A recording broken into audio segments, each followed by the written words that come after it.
Hi, I'm Professor Lynn Ritchey, and in this video we'll be looking at diversity in our time orientations, or temporality, or we can also refer to it as chronemics.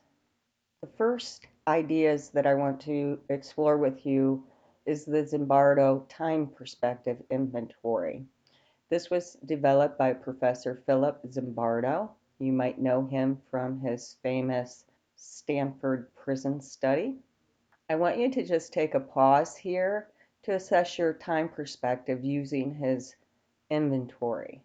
I've included the link below as well as right here. Here are my scores, and let's investigate a little bit more in terms of what these scores tend to suggest.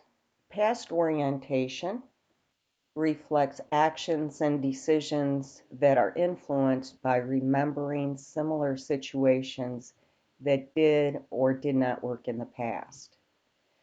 Past-oriented people will focus on obligations. They tend to be conservative, status quo, risk adverse.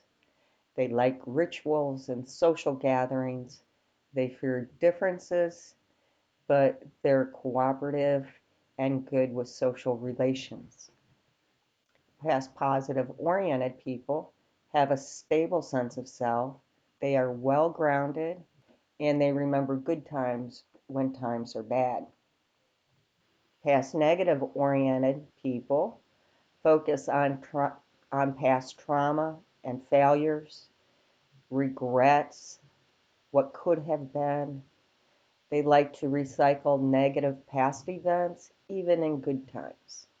They tend to have a pessimistic worldview, and they identify as a realist. That is, their view of the world is the true reality. Present orientation. Here, the focus is on concrete factors in a current situation. They're less abstract. The focus is on what is, not what used to be or what might be. They use more present tense verbs. It's difficult for them to delay gratification. People with this orientation might be easily distracted and tend to be less influenced by educational or persuasive messages. If we look at the present hedonistic orientation, these folks tend to be self-indulgent, playful. They live a good life. They look for immediate pleasure with little effort or work. They like risk-taking, net stimulation, and excitement. They're less likely to consider the consequences of actions, and they're vulnerable to addictions like substance abuse and gambling. They have an intrinsic motivation. They're less successful in academics or future-oriented environments. They enjoy immediate feedback on tasks. They are more emotional and easily upset, and they can exhibit antisocial behaviors, unconventional behaviors.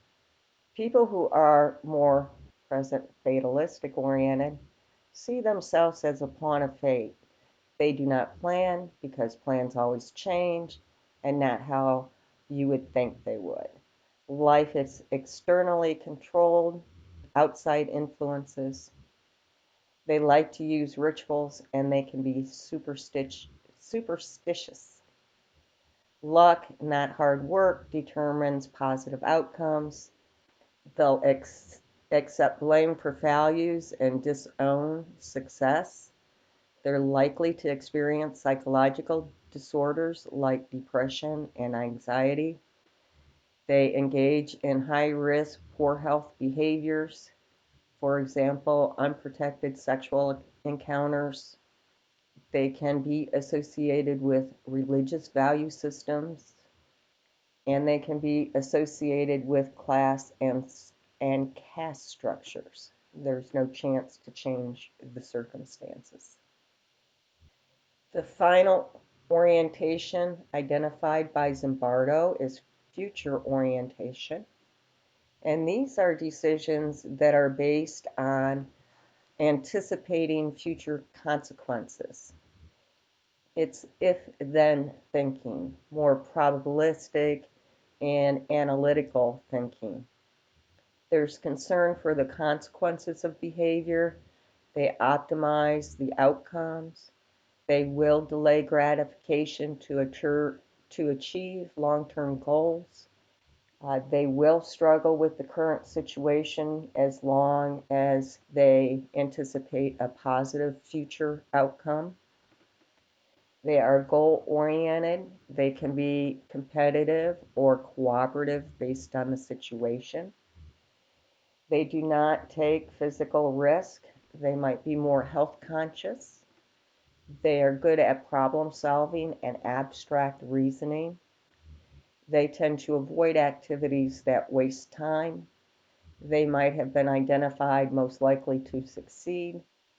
They are less likely to enjoy diversionary activities, and they may have difficulty in intimate relationships. They thrive on control and predictability.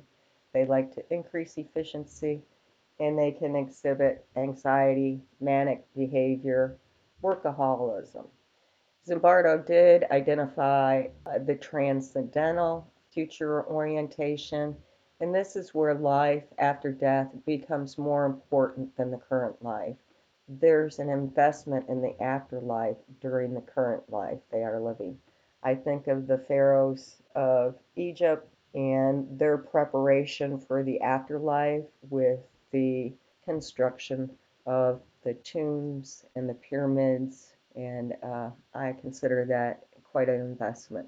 We can see that in a little bit with the Buddhist monks, where they are preparing more for life after death than they are their current life. They're living and doing the good life in order to achieve a good afterlife. We can also look at Hofstede's long-term orientation, and it can help us identify countries based on these types of time orientation.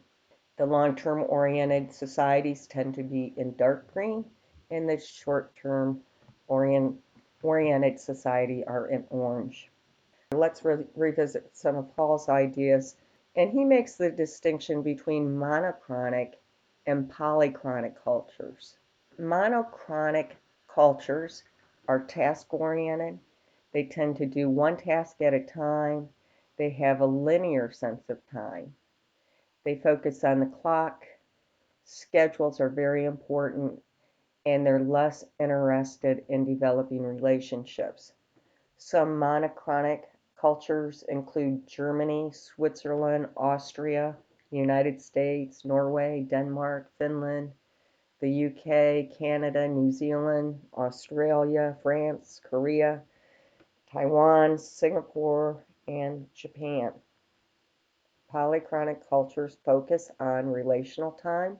The emphasis is on people and relationships, not the clock. They can be easily distracted and jump from task to task.